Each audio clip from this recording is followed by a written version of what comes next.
Have you ever checked your banking app after a long week of hard work only to stare at the screen in complete disbelief? It is a universal experience for millions of young Americans right now. It's like our money has literally decided to ghost us without even a, "Hey, it's not you, it's me" text. Seriously, where did it all go? This is the ultimate scandal of our generation. We are watching the disappearing act of the century, and the victims are Gen Z and millennials. Our bank accounts are looking more like a desert than a financial safety net, and honestly, it is getting absolutely wild out here. We were promised a path to success, but it feels like the map we were given was for a completely different planet. The most bizarre part of this whole situation is how being broke has actually shifted. It used to be a temporary vibe, right? You know, that classic rite of passage in your early 20s, where you ate instant noodles for every meal and slept on a questionable futon in a shared apartment for a year. But lately, being broke has moved from a temporary phase to a permanent lifestyle brand for the under 35 crowd. It is the new aesthetic, but nobody actually wanted to wear it. We aren't just saving up for a rainy day anymore. We are trying to survive a literal economic hurricane that refuses to let up. It's low-key exhausting to constantly be the scrappy protagonist in a story where the odds are stacked against us from page one. Here is the real tea. The American dream is currently being canceled in real time. That classic fantasy of a white picket fence, a stable career, and a suburban home? It's been pushed to the very back burner. And the stove is completely broken. We were told that if we studied hard, grabbed those degrees, and stayed out of trouble, we would have it all. Instead, we are out here in 2024 debating if we can actually afford the luxury of the brand name cereal at the grocery store. The reveal is painful because the drama is real. We are watching a historical shift where the middle class is becoming a myth, and financial stability feels like a legendary Pokemon that is impossible to catch. And please, can we finally talk about the avocado toast myth? This has to be one of the shadiest smear campaigns in the history of economics. Remember when some random millionaire started a rumor that young people can't afford houses because we spend too much on fancy lattes and brunch? Give me a total break. You could skip every single coffee for the next 50 years, and you still wouldn't have enough for a down payment in today's insane market. It is a total distraction from the real issues, and it is honestly insulting. Who even started this narrative? It's a classic move to blame the victim while ignoring the massive systemic gaps that are actually causing the problem. Let's look at the actual economic tea for a second. We are dealing with high interest rates that make borrowing feel like a total trap. Then we have greedflation, where companies keep prices sky high even when their costs go down just because they can. Your paycheck feels like it is performing a vanishing act the moment it hits your account because rent, gas, and basic survival have become premium subscriptions we never actually signed up for. Our protagonist generation is fighting against the ultimate antagonist, inflation. She is the total drama queen of 20,000 noinia. 24, constantly stealing the spotlight and our cash. Before we continue, subscribe to the channel and tell us in the comments where you are watching from. The real mystery is why the previous generations seem to have it so much easier. In the 70s and 80s, the cost of living was basically a cheap indie film compared to today's expensive blockbuster prices. Why are we out here struggling for the basics while our parents bought houses on a single income at age 24?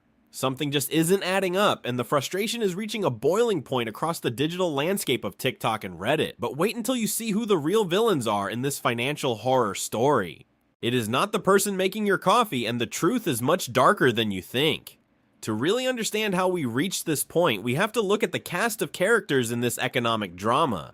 First up, we have the boomers. They are our successful predecessors who basically lived through the golden age of the American dream. Back in their day, you could work a summer job at a local grocery store and actually have enough money to pay for a semester of college tuition. Can you even imagine that? It sounds like a total fantasy now. They navigated an era where a single income could support a family of 4, buy a 3-bedroom house, and still have enough left over for a yearly vacation. Today, Gen Z and millennials are the scrappy protagonists in this survival story, fighting for every inch of stability while the world feels like it is playing on insane difficulty mode. We are out here doing the absolute most, juggling multiple side hustles and trying to stay afloat, yet the goalposts just keep moving further away. And who is moving those goalposts? Enter our main antagonist, inflation. She is the undisputed drama queen of 2024, and she is absolutely obsessed with the spotlight. Inflation does not just show up quietly, she makes a massive scene every single time you walk into a store. She is the reason your favorite bag of chips is suddenly half empty, but costs twice as much. She sneaks into your gas tank and drains your wallet before you have even made it to work. She is constantly stealing the spotlight and, more importantly, our hard-earned cash. It is like she is in a toxic competition with our paychecks. And spoiler alert, she is winning by a landslide. Every time we think we have caught up, she raises the stakes again. But inflation is not the only drama we are dealing with. Let's talk about the ultimate toxic ex that just won't leave us alone: student loans. We were all told that getting a degree was the ultimate good investment, but for many of us, it feels like a relationship that turned sour years ago and just refuses to end. This debt follows us everywhere like a ghost that won't stop haunting our bank accounts. It is that dark shadow in the corner of every major life decision. Want to buy a car? Your toxic ex is there to ruin your credit score. Want to save up for a rainy day? Student loans demand a massive monthly payment instead, leaving you totally dry. It is an exhausting, soul-crushing bond that feels impossible to break. And honestly, the way the interest keeps piling up feels like the ultimate form of gaslighting. Then we have the gatekeeper, the housing market. This character is acting like the most arrogant bouncer at the most exclusive VIP club in the world. And guess what? Gen Z and millennials are definitely not on the guest list. Even with a decent salary and a solid hustle, the door remains slammed shut in our faces. Why is a basic starter home suddenly looking like a luxury mansion in terms of the price tag? It is gatekeeping at its finest. The entry requirements have become so steep that most of us are left standing outside in the rain, watching the party from the sidewalk while wondering if we will ever get inside. Looking back at the 70s and 80s, the old money context makes this whole situation even more frustrating. Back then, the cost of living was like a low-budget, charming indie film. It was manageable, simple, and it didn't require a master's degree in finance just to navigate your monthly bills. Contrast that with today's expensive blockbuster economy. Everything is bigger, flashier, and astronomically more expensive. The special effects are great, but nobody can actually afford the ticket price. It feels like we are being forced to pay for a front row seat to a movie we didn't even want to see. In the middle of all this chaos, we have our overworked best friend, the gig economy and hustle culture. We were told that the grind was the ultimate solution to all our problems. Just pick up another shift, start a side hustle, sell your crafts online. But let's be real, hustle culture is completely burned out. He is trying his best to save the day, but even working 3 jobs doesn't seem to bridge the gap when the cost of living is sprinting ahead like an Olympic athlete. The receipts don't lie, and the numbers are truly problematic. A starter home in the 80s might have cost 3 times the average annual salary, but today it is more like 7 or 8 times that amount. The math is literally not mathing. You won't believe what people are actually doing to survive this financial horror story. The doom spending trend is officially going viral for all the wrong reasons, and the logic behind it is going to blow your mind. Just wait until you see how deep this goes. So if the game feels rigged, how are we actually playing it? Enter the juiciest, most controversial trend hitting our feeds right now: doom spending. It sounds intense because it really is. Since the housing market is acting like a total gatekeeper and a starter home feels like a literal fairy tale, young people are essentially saying, forget it. If I can't afford a mortgage in this lifetime, why shouldn't I buy those concert tickets or that overpriced designer hoodie? It's this weird mix of self-care and total self-sabotage. We're out here treating ourselves because those big, traditional milestones feel completely out of reach. Is it reckless? Maybe.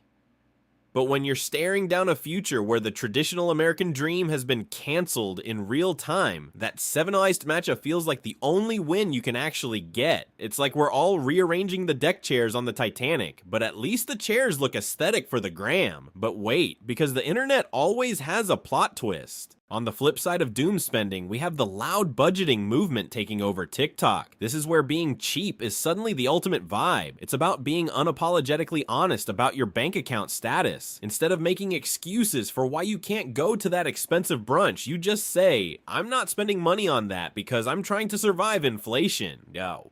It's turning the shame of being broke into a badge of honor.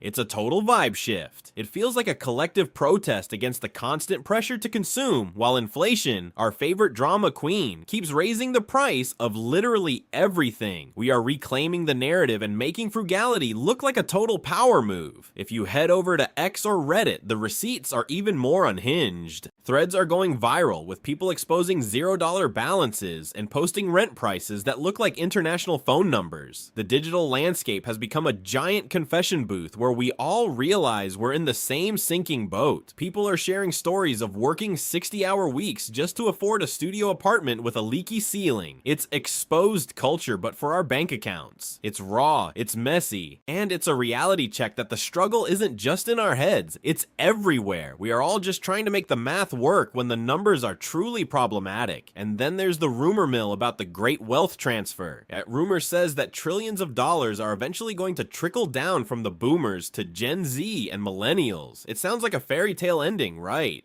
Like we're just waiting for our inheritance to save us from this financial horror story. But is it actually going to happen, or is it just a fairy tale told to keep us hopeful? With the cost of healthcare skyrocketing, there's a massive chance that money will vanish before it ever touches our accounts. It's the ultimate suspense. Will we finally get the bag, or will the system eat it first? As we approach the season finale of this economic saga, we have to wonder, what happens if we never start saving? Will the economy get renewed for another season or face total cancellation? Some people aren't waiting to find out. They're looking for the ultimate escape room strategy. We're talking about van life or moving abroad where the cost of living actually makes sense. Why stay in a game you can't win when you can change the venue entirely?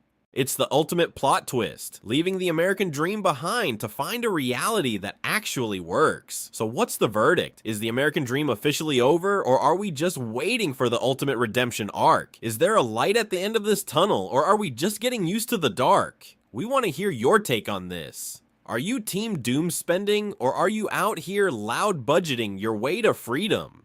Does the future look like a blockbuster hit or a tragic flop? Spill the tea in the comments and let us know your survival strategy. Don't forget to like and subscribe for more deep dives into the drama. Until next time,